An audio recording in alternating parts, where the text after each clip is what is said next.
Hey, Anita. Hey. Hello, Mr. Davis. Was it last night that you texted me and asked how I was doing, or was it this morning? I It can't was this remember. morning. It was this morning. I texted you a couple I think right before the election. I'm like, how are you feeling? We're on tenterhooks a little bit. And you Yeah, gave quite a response, actually, I if did. I might share it. Let me find it. You said something like, oh, you said something dramatic. Oh, God. Can I share it? Yeah, go ahead. I said, on another note, like we talked about something else. And then I said, on another note, this election is a nail biter, eh? And you said, Anita, I'm terrified. I'm trying to channel it. If Carney wins, I'm getting out of Canada. Mm, yeah, I've been on the phone with some people today about that very thing. Yeah. Now, getting out of Canada might mean a move to Alberta. Yeah. I mean, that's become a very hot topic just today. Yeah. Jeff Rath, who is a Calgary lawyer and part of the Alberta Prosperity Project, wrote a note today on his Substack, Requiem for Canada. I'm going to get to that later on in the show. What's your take on all of this? What's your take on what happened last night? Oh, I've shared this to my YouTube, and YouTube doesn't like really when you say certain things. But oh gosh, I still have a hard time believing that the results are the results.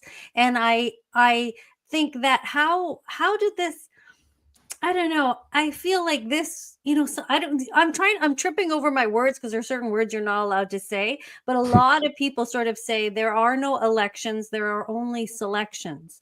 Yeah. So am I supposed to believe, like I've said before, that Carney, even though being a billionaire and putting all his money in this blind trust and giving up the millions of dollars, has given up everything and his life in Europe to come here and go, you know what?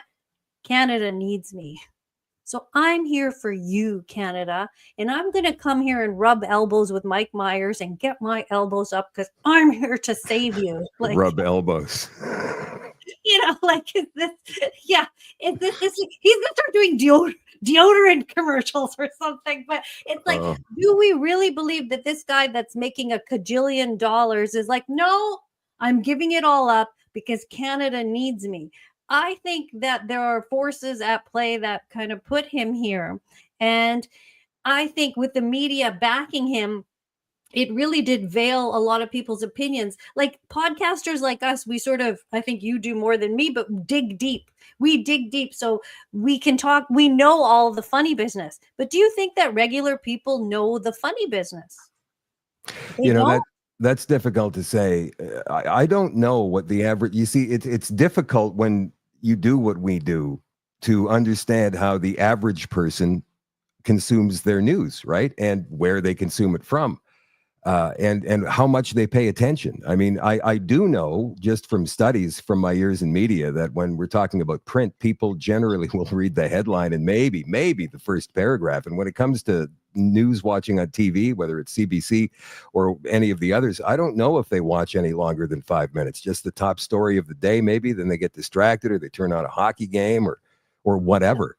So I don't know how that works. What I do know is that this show has been growing. I know that yours has been growing, and there's a lot of young YouTubers out there who have gotten huge following. So that's a good sign that That people is a are, good sign. yeah, they're people are starting to wake up and see that there is stuff that the left-wing corporate media is not showing them. But this whole elbows up thing, I mean, it seemed like it was mostly boomers. And again, there's a lot of boomers. I'm a fringe boomer. I'm like maybe a week away from being Generation X. So I'm kind of caught right in the middle of that. But I know there's a lot of boomers who watch this show and they're disappointed with other people in their generation. I'm just wondering how they were so easily fooled.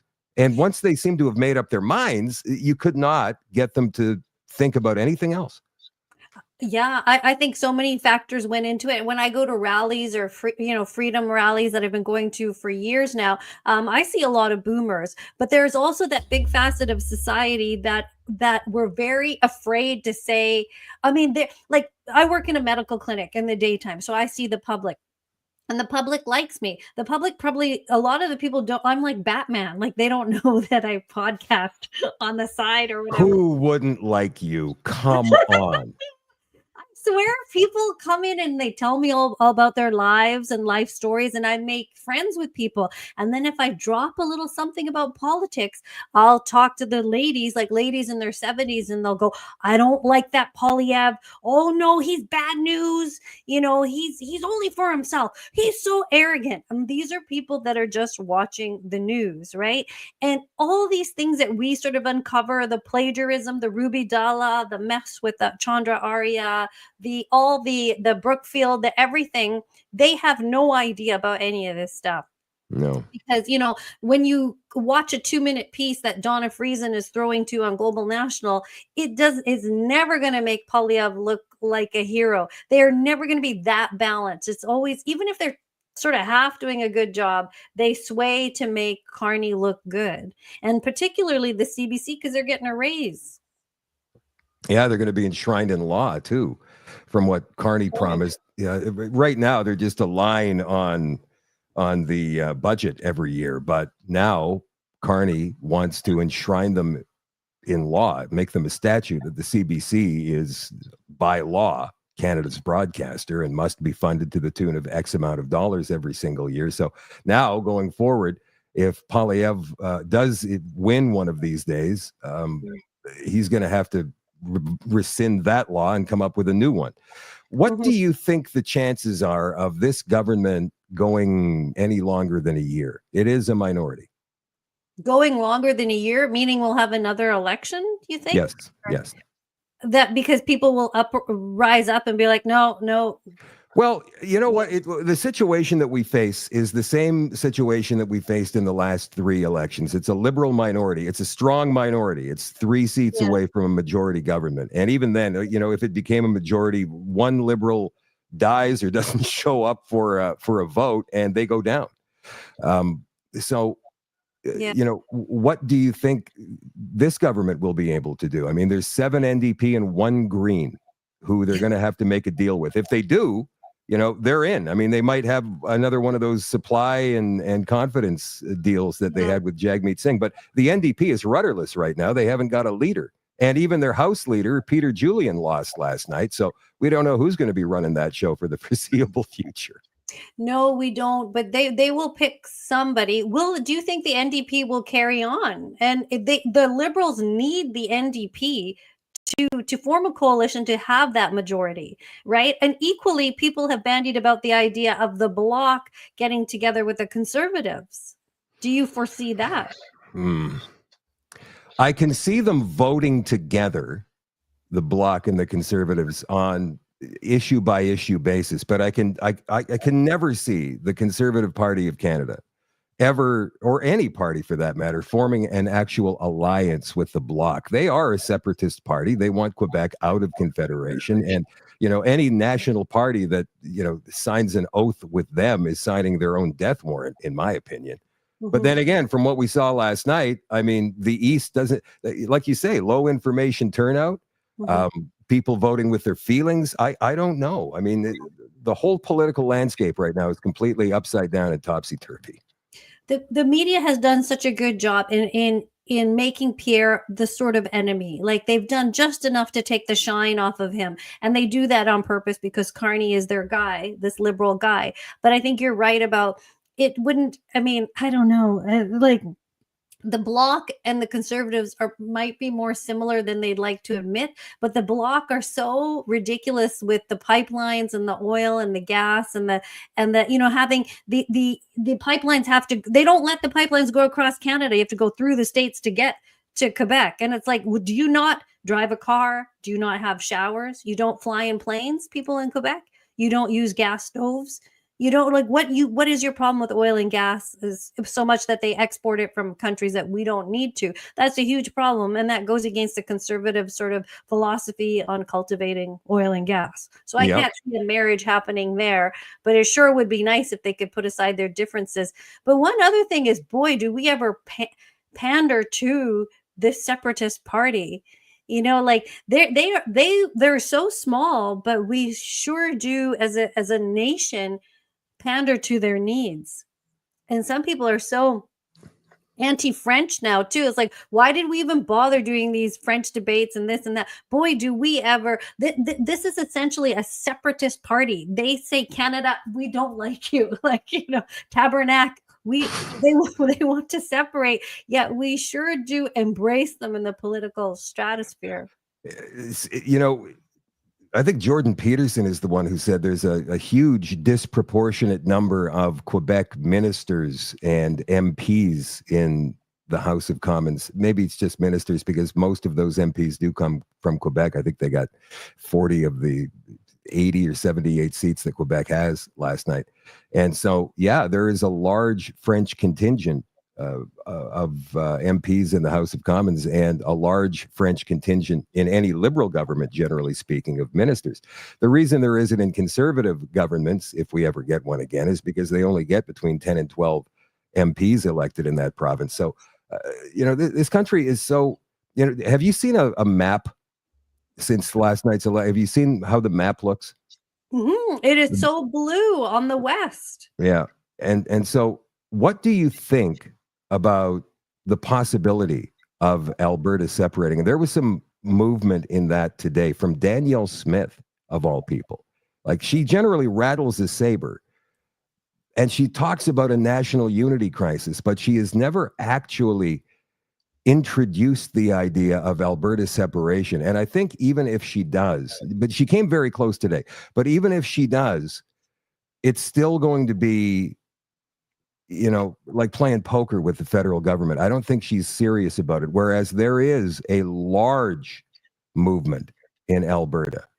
Now, I'm not saying that it's that large that they can win a referendum, but there is a large movement in Alberta of people right now who want Alberta to be its own sovereign nation. Do you think that that's a possibility? There certainly is a big movement and a big push for it. There are a lot of Alberta separatists, which is something we've never really heard of till recently. For my whole life, we've heard of the Quebec separatists. They haven't separated yet. It's been, No. 40 years they've been at this, since all the FLQ stuff. They haven't separated. Why haven't you separated? You really want to seriously, you're going to be your own country or economy? Okay, go for it. You haven't done it yet. But Alberta, if we combine with BC, we actually have a shot. If you look at a map of being a viable, we've got the oil, we've got the minerals, we've got the lumber on the West Coast. We have the fishing, the forestry, we have the natural resources. If Ontario wants to be all libby-lib, okay, and the East Coast, you want to be all libby-lib, and the Atlantics are quite liberal, right? Yes. Yeah. Yeah. So if you want to separate, there could be a big movement to do this, because Danielle Smith is so anti the federal government because how they've treated her provincially. They haven't allowed our provinces to flourish, and she knows it and she calls it. How serious can you take a movement like this? I think people are pretty serious about this. It just has to gain serious traction, and people have to seriously lay out how they would go about doing it and what it would mean.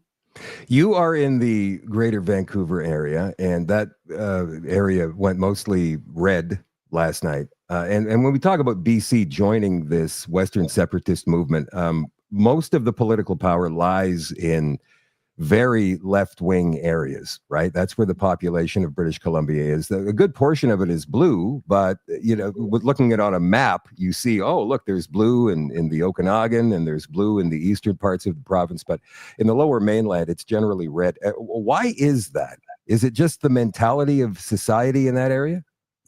I just don't know why we're like this. Why are we so liberal? I think we just want so badly to be like, we accept you and we want to be polite and it's okay. And okay, I'll do what you tell me to do. And you think you're another gender. Okay, that's fine. I accept you. Like, we are try so hard to bend over backwards in politeness. And perhaps we have a lot of newcomers to a country, into our area, right? If you're a newcomer to a country, you don't really go guns blazing for your attitude. You kind of I mean, Well, I mean, talk about the Palestinian protesters. That's a whole different situation. that is true. They can do whatever they want and they don't get Yeah. into any trouble. Although But yeah. I mean, like the serious, like the newcomers there, Chinese, are these people aware of the Chinese interference that's been happening in our country? Like again, we go back to the situation we're talking about low information normies who may not be aware of any of this, even though it's been in the news now for the last 3 years. Do they not care that China last week made an offer? The Chinese ambassador to Canada made an offer to join forces with Canada so they can fight Trump's bullying. That was the headline. Oh, I missed that one. I And missed that Mark one. Carney is so tied in with China, right, through Brookfield, right? I mean, he owes them $250 million or Brookfield does now. Carney is obviously no longer with Brookfield, but we don't know what's in his blind trust, as you were saying before. Could be all kinds of Brookfield shares. They control $1 trillion in investments worldwide. And they're tied in with China. And people don't know this. But again, I mean, like the last time I was out in the greater Vancouver area, I spent some time in North Vancouver with a buddy of mine, a couple of weeks. And, it was funny. We went to, what's that park in that area there with this great big dam? Oh, the dam or the bridge? Like It's there's a very both. There's a dam and then there's a bridge, a little there's the walking bridge. Capilano suspension bridge, which is quite famous. You have to pay to get in there, and there's Lynn Valley. Lynn Valley is what it was. Yeah. Lynn Valley. We went for a walk up the side of that mountain there. And I remember I dropped something out of my pocket. It wasn't like I was intentionally littering or anything. Something just came falling out of my pocket. He goes, "What are you doing littering like that?" And I went, "What are you talking about? I'm not littering." "Oh, we don't do that here. We love nature." And you're like, "Relax, granola head." No. Yeah, that's what it was. And I said, "Is everybody like that here? Like with this granola crunching nonsense?" I mean, yeah, sure. I like nature. Don't get me wrong. I don't want to spoil it. I didn't do it on purpose. But good Lord, your reaction is over the top, bud. Like, settle down. Yeah, settle down. We're a bunch of Karens. We're Karens, we're granola, we're hippie, we're libtardy, or we're foreign and trying to not to ruffle any feathers, except for some people do. But when you're a new immigrant, you just kind of fit in. You got to do what everybody else does. So I think there's an element of that. But we are. I mean, one map that I saw showed how blue we were, which did surprise me because in downtown Greater Vancouver, we are pretty red and even a little bit NDP on the island. Yeah. So this notion of separating, a lot of people anecdotally say to me, because I work with members of the public, they're like, if Trump wants to be the 51st state, I'm going. I'm like, lower taxes. We get to travel to the states. They actually like the idea. The people are really, yeah. A couple of people are like, "This is not a bad idea." So people actually did say this. I've had more than a few people say that. But then they come back into the office 2 weeks later and they say, "Elbows up." They say elbows up, and they are so nervous of judgment. Like some of the therapists I work with, one girl is like, "Oh my God, I have a Tesla. I'm so embarrassed that I bought this Tesla," and she's embarrassed to say she wanted to vote for the Conservatives because her liberal friends would get mad at her because she's only ever been liberal. Yeah. I don't see BC. I've been looking into this for quite some time now because there's a lot of people in Manitoba is kind of a weird province. Yeah. Much like BC in political terms, the center of power lies in one area, right? And so all of Manitoba outside of Winnipeg is blue, except for the north. For whatever reason, it seems that the Indigenous people vote red or orange. I don't know why that is. It's been like that for decades. But mostly rurally, it's all blue. Now, people come to me and they say, "Can a municipality separate from a province?" Like all of the people who live, who abut up against Saskatchewan in this province, they come and they ask me these questions and I say, no, it can't happen like that. You can't do that unless you make a lot of noise and embarrass the government somehow. And under an NDP government, they would never allow that to happen. No. Even under any government, like no government wants to cede land to another province, right? But No. people are mad, Anita. Yeah. And so for BC, I mean, the same possibility, right? The people who live along the eastern border with Alberta might be Oh, going, well, you know what? I mean, I'm sick and tired of being controlled by people in the lower mainland, and it makes more sense for us anyway to be a part of Alberta than yeah. it does to be a part of British Columbia. So who knows? I know Who that. knows how it will be divided or how that will happen? If it will happen, it seems like such a pipe dream, doesn't it? Or is it serious? I mean, time will tell how serious she is, but I take her seriously. I take Danielle Smith seriously. But over here we have David Eby, the most activist type of politician, that will make all the rules to suit him, who literally does not care about regular people. He promised some sort of $1,000 grocery rebate when he got elected, and then he just said, "Oh, rebate's canceled." I forgot what the reason was, but he gave all his NDP people raises. They all got massive raises. Yeah. Like, pay, and it's like, you don't care about people, David Eby. Where is he? I mean, I don't know. David Eby and Danielle Smith are two people I can't see them hanging out together. You know. No, I don't think they'd get along so well, at least politically. They might both really enjoy playing cribbage or golf or something, but in terms of their political stances, and this is how we view the world too, right? So I don't think that they would get along so well. Do you see this government lasting longer than a year? Back to that question that you didn't answer. Yes, I do. Do you? When these people get in, they do what they want, no matter how you oppose them, no matter what comes up. Look at all the scandals and everything they've done. Oh, it hasn't even touched them. That was under Trudeau, though. I mean, he seemed kind of Teflon in some of the stuff he did. People gave him a long, long leash, and finally they'd had enough. And now we've got this Mark Carney in.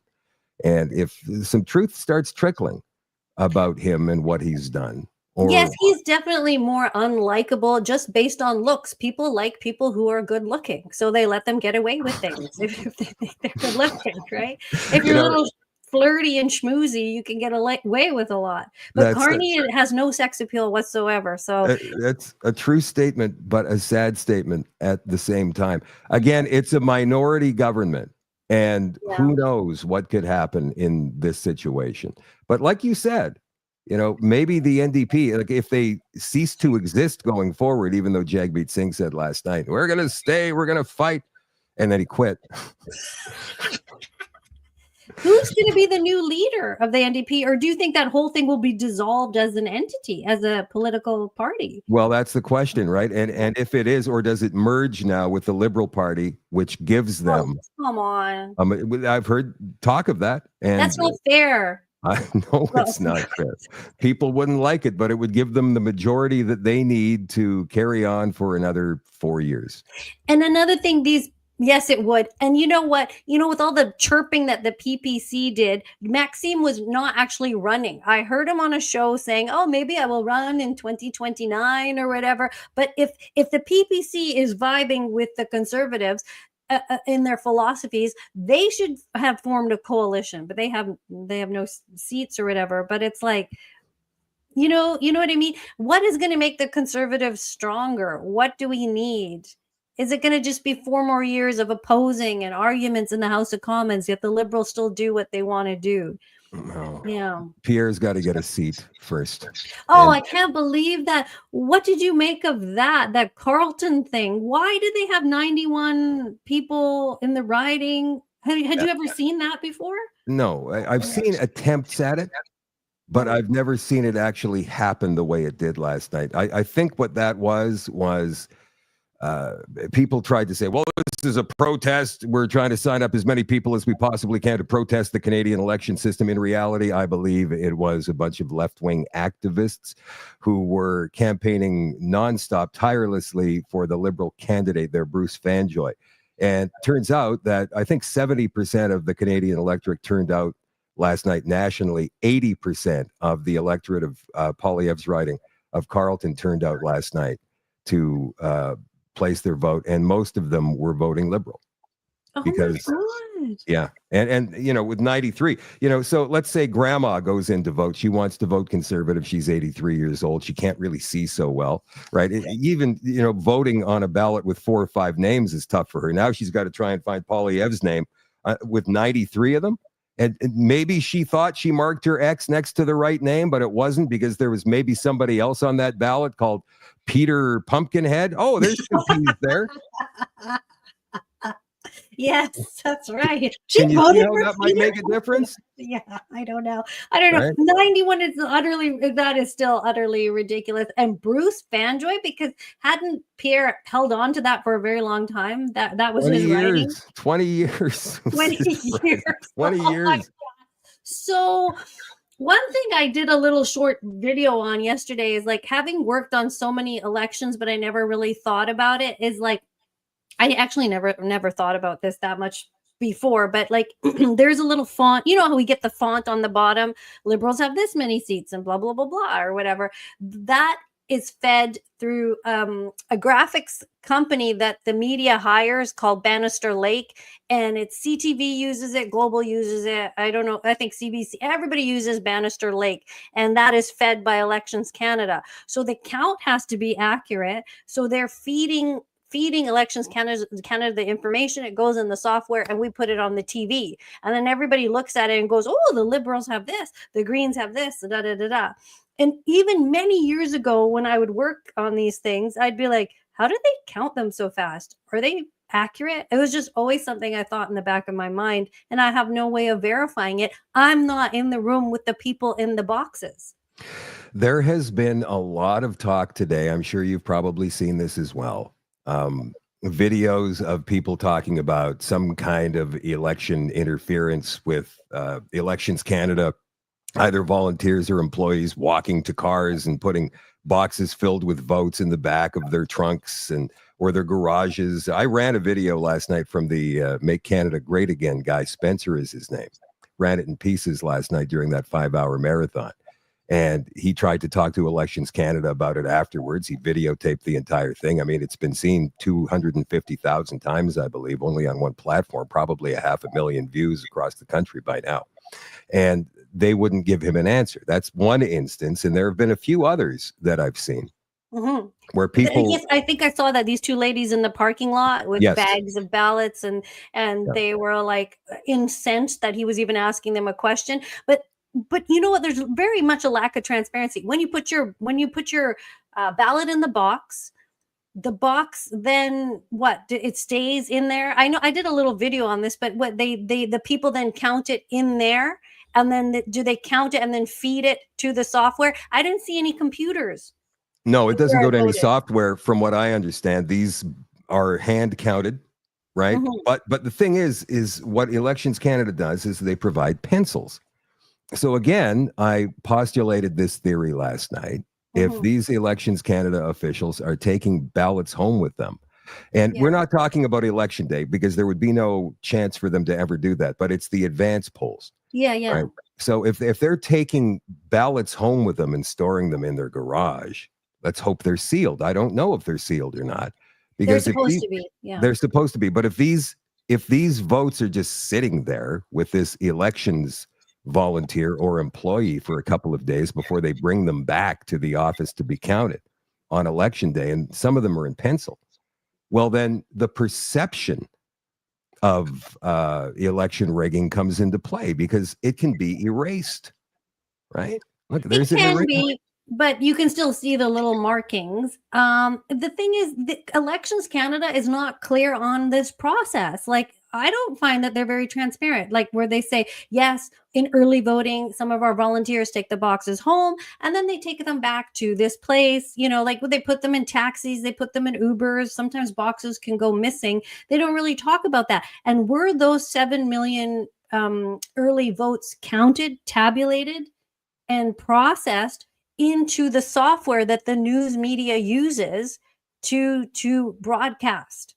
That's what I'm asking. Like, you have to put the numbers in the software. So you have to say, in this riding, so many people voted for Bruce Fanjoy. So many people voted for my guy, Paul Lambert. Okay, well, You've tabulated those numbers that quickly. You fed the software. We use the software and broadcast it. And then what happens last night is other YouTubers take CTV's feed or whatever, and we all are broadcasting that Bannister Lake software. Who's feeding that, and is it being fed accurately is my question. Because after I cast my ballot very late last night at 6:20, the polls closed at 7. It was 10 minutes later that they called it.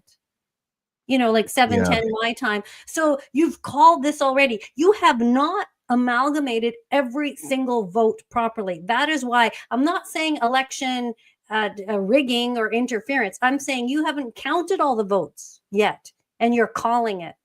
That's what's happening. Well, so that I totally understand what you're saying there, but then they bring polling into it, right? So if 157 polls of 205 have been counted and somebody is leading by 3,000 votes, then you can pretty much go ahead and say, well, this person's going to win, because it's not they possible. can call it. Yeah. It's not possible for these 40 ballot boxes to be so conservative that this all of a sudden they're going to strangely come from behind, even though apparently that happened in Sean Fraser's riding of Central Nova last night. He somehow managed to magically come from behind in a 1,500 vote deficit and win by 2,000. What? Yeah, wouldn't you love to randomly go through each box and just go, okay, let me just see what's in here. See for yourself, see with your own eyes. Yes, I would. And I appreciate a better chain of custody, as you say, right? So let's just say that these, and there are scrutineers there in the process as well. They're watching, they're making sure that nobody is, screwing around with the ballots. But so here's the final tabulation from this poll. We give it to this guy, and then he goes and puts it into the software, and it gets beamed out to all of the news media. But do we know that guy is not changing the number, right? How do we know that? Or I just want the count to be final. I don't need you guys to tell me on election day. Why don't you tell me when you've counted every single vote and then release the results the next day? Why don't we just have a voting day, and then when you've counted every single vote, the early votes, the whatever, then do that? You want to wait for a full day for the results of the No. I do. But you're right, though. That's interesting, because it could swing. Yeah. It could swing on election night if it's only half the polls are reporting and already they've called a winner. If we're going to sit there and say every single vote counts, then every single vote counts. So count it all up and then release it when you have all the right information, then broadcast it. Look at Joel here, says we're all being played. Maybe we're all being played. I don't know. Maybe sometimes I think it's a bit of a, can I say, psyop. I think they get you to think you're doing something and you're involved in democracy. And meanwhile, they sometimes do whatever they want to do anyway. I had a tremendous conversation with Chat GTP yesterday, or is it GPT? Whatever. The Chat AI. Yeah, Chat GPT, yeah. And we talked about AI, and it was very forthcoming about the COVID and about climate change. And I thought I was going to do that on the show tonight, but it's going to have to wait. Listen, Anita, I want to go and cover the Alberta stuff. I want to thank you for coming on tonight. Where can people find you? Oh, you could just find me on YouTube, Anita K, or on X, Anita Krishna 1. All right. Thank you, my dear. Shadoe, thank you so much for having me on. We'll talk to you again. It's my turn to do your show next. So whenever you ask, I will absolutely do it. We'll be all goofy. I like to do goofy things. Okay. All right. We'll talk to you again. Bye. I'll call you. Okay.